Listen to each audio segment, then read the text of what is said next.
Assalamualaikum warahmatullahi wabarakatuh.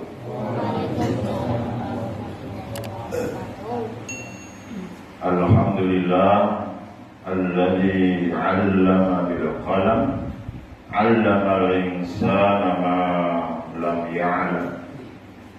Asyhadu an la ilaha illallah wahdahu la syarika lah wa asyhadu anna Muhammadan 'abduhu wa rasuluh. Allahumma shalli wa sallim wa barik ala 'abdika wa rasulika Muhammad wa ala alihi wa sahbihi wa tabi'ina ajma'in. Amma ba'd. Jamaah salat yarhamukumullah. Masyarakat jahiliyah disebut sebagai jahiliyah bukan karena mereka bodoh dalam pengertian misalnya tidak tahu tentang perdagangan misalnya. Mereka saat itu sudah maju perdagangan sehingga terjadilah perdagangan yang sangat terkenal dan didokumentasikan oleh Allah dalam Al-Quran. Kita sering membaca ayat tersebut, ila bihim rihlatash shita'i was-shayb.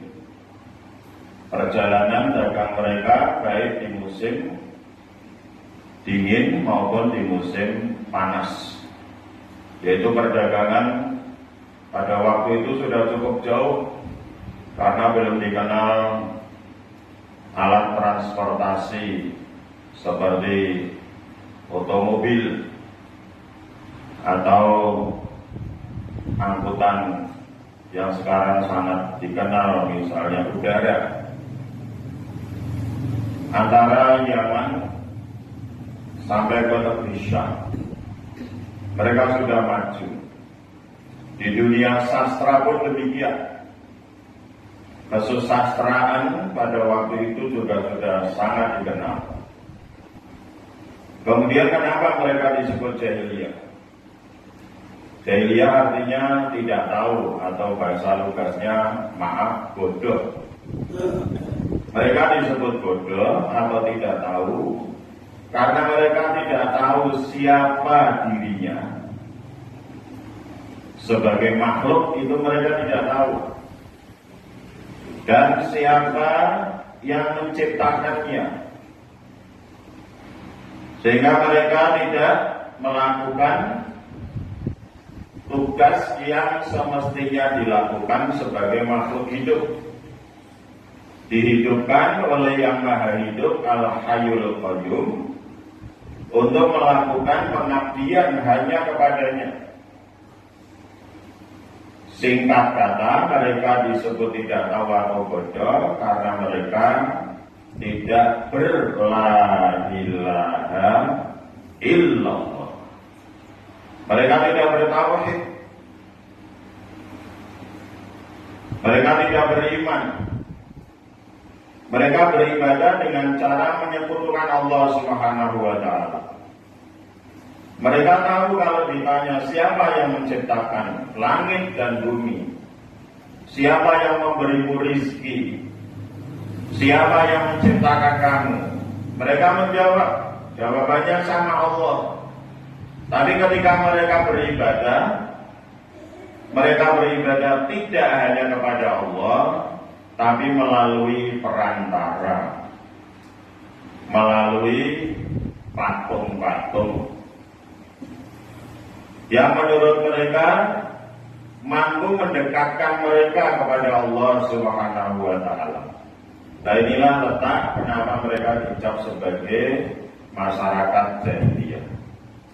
Maka dalam surah Al-Baqarah ayat ke-13 oleh Allah Subhanahu wa ta'ala diingatkan dan juga dikisahkan kepada kita semua, wa idza qila lahum aminu kama amanan nasu qalu Qalu anu'minu kama amana as-sufaha ala innahum humus sufaha walakin la ya'lamun.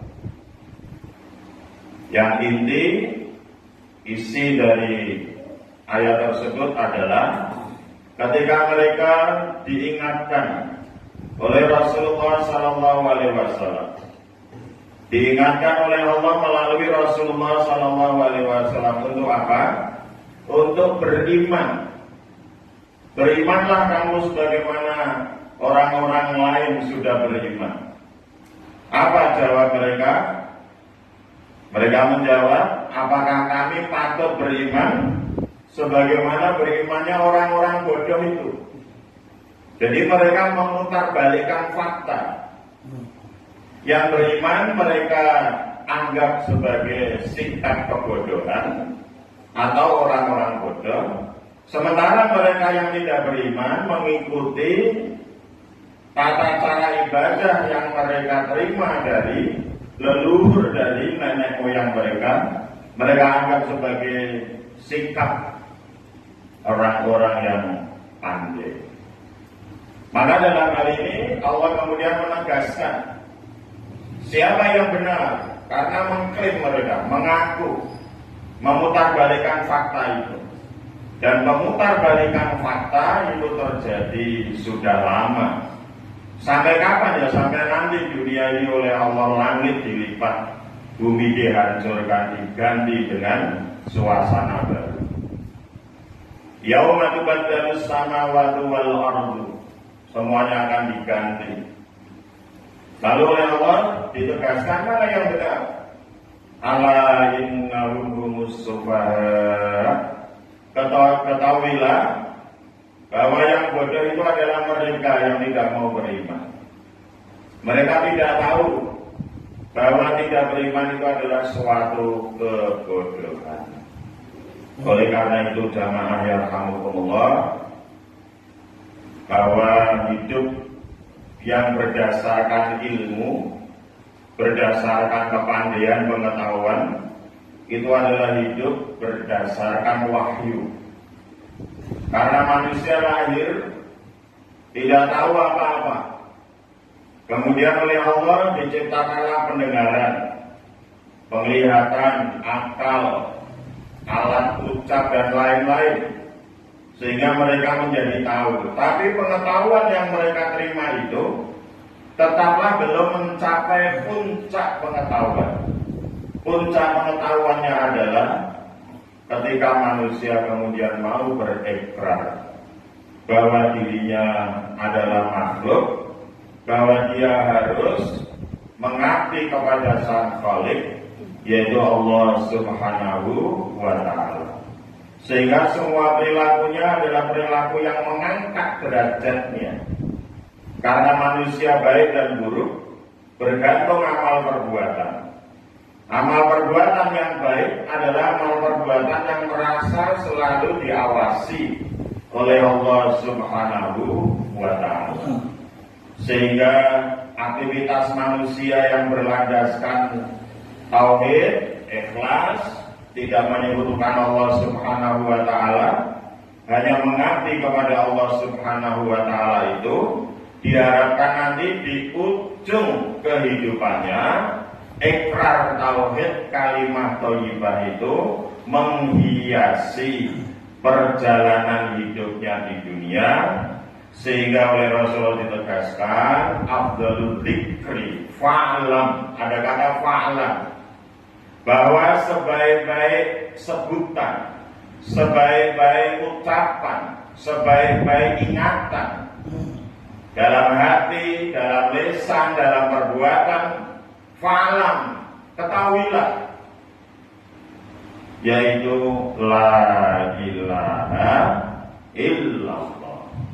Oleh karena itulah kita menjalani hidup ini dilandasi dengan iman, karena dengan iman itulah ibarat pohon akan mendatangkan buah, tidak hanya di dunia tapi juga insya Allah di akhirat. Tapi mereka yang hidupnya tidak dilandasi iman, maka naudzubillah hasil yang dia berikan untuk diri sendiri adalah bukan keberuntungan, tapi naudzubillah kerugian, baik di dunia maupun di akhirat. Dan kita dihidupkan oleh Allah di dua alam itu. Di dunia kita dihidupkan sementara, dan di akhirat pun kita dihidupkan abadi. Dan kita menghendaki dalam kehidupan itu semua oleh Allah kita dicatat sebagai orang yang beruntung. Demikian jamaah sholat fajar ya rahimakumullah. Mari senantiasa kita menggantungkan diri masuk barisan Allah Subhanahu wa taala dengan doa ihdinas siratal mustaqim siratal ladzina an'amta 'alaihim ghairil maghdubi 'alaihim waladdallin. Wa sallallahu ala sayyidina wa habibina Muhammadin wa ala alihi wa sahbihi wa baraka wa sallam walhamdulillahi rabbil alamin. Subhanallahumma wa bihamdika asyhadu an la ilaha illa anta astaghfiruka wa atubu ilaik. Wassalamualaikum warahmatullahi wabarakatuh.